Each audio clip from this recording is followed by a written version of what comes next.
ang tao nga namimiling nga Ginoo. Ano ba? Magpapasasa talagang era mga karaydon or kagustuhan. Pero once nga ni nga may dakag na good pagkahadlok Diyos, di good pwede nga diri ka good magbibiling haiya. Ay maaram ka good kunin o hiya. So ini nga aton pag-iisgutan, babasahon ko la, adi ni makikita o matatagpuan sa Luke chapter 7 verse 11 to 17. Maram naman kamo nga diri ako madugay mag-share. Kaya sigurado ako waray yung mapipiraw.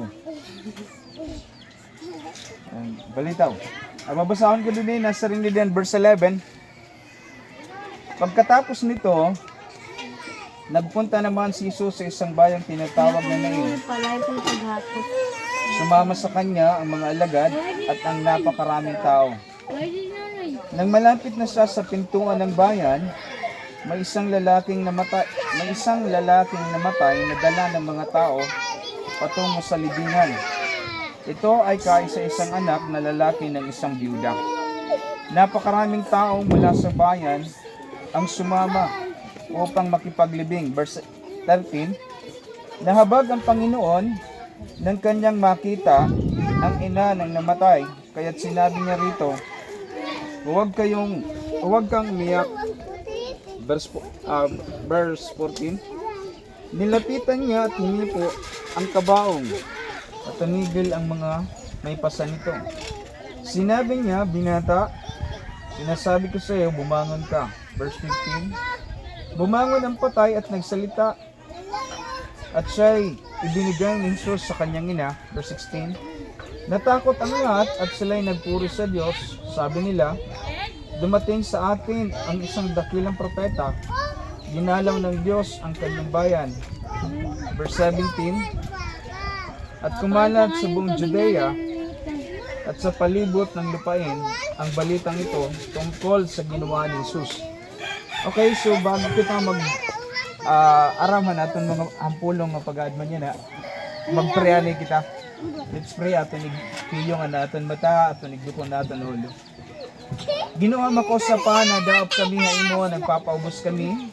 Salamat Ginoo matagusan nga tawo nga imo gindara agya na. Kawan Diyos Ginoo nga amon sa serbisyohan sa Lord maaron kami nga nalilipay ka hini nga takda Ginoo. Akong pagampo Lord God ano man itong hinihinyapan matagusin namon niya kinabuhi.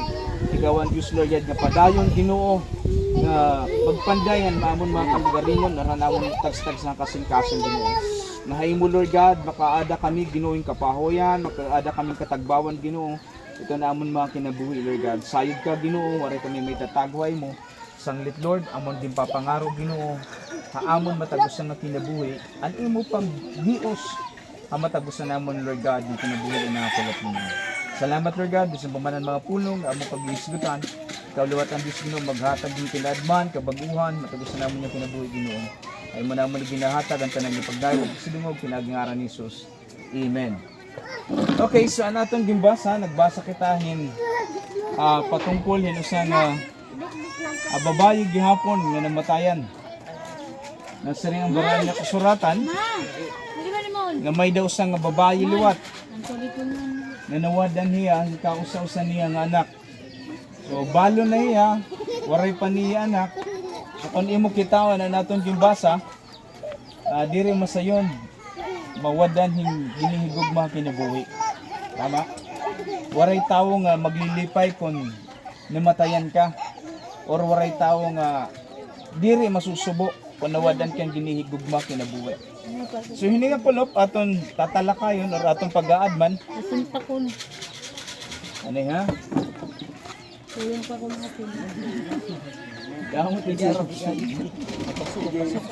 Patalas-tas lad do. Ano, bulong kasi nga gahatin ka ba ito matuang. Makita mo Pera, mapera. Mau saladay? Tagpera. Pagkasi. Ya dapat ano ito. Sige. Dapat atin. Okay, so hain na kita dito. Nakurimawan ang kuan. Okay, mo pa hiningaran? Kristita kay nakakalanat kaya ano. Amo ito pakuri pamati bas kamaringasa. Nanglit pagulpad sa simbahan sing guda ko ang mga bata, alulali ko man miras. Kay durugo din ka sensitibo pagpambati ang pulo ng Ginoo. Kay amo iton trabaho liot iton